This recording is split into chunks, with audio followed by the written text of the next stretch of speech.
Welcome, listeners, to another episode on Rising Above Shadows of Abuse, rasa. I'm your host, Graceovba.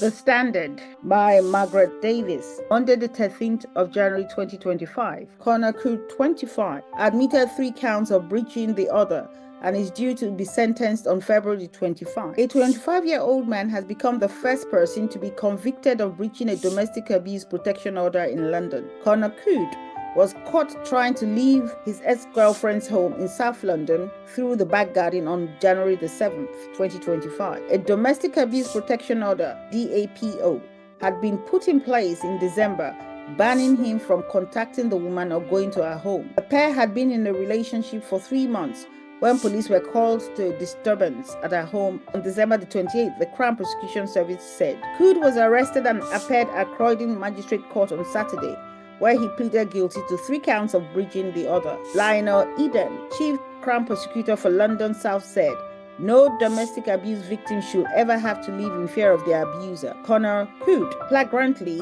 breached the order only a few days after it was imposed. "I hope this first prosecution in London for this breach of a domestic abuse protection order sends a strong message that offenders will be prosecuted. We continue to work with our criminal justice partners to ensure that more of these orders are sought and that anyone who breaches them is swiftly brought to justice." The new DAPOs, legislated for by the previous government in 2021, began being trialled in parts of England and Wales in November. They were introduced in the London boroughs of Croydon, Bromley and Sutton, as well as Greater Manchester, and by the British Transport Police. There will be pilots in Cleveland and North Wales early in 2025, prior to a national rollout. DAPOs can be imposed by any court and are intended to cover all forms of domestic abuse. They have no time limit.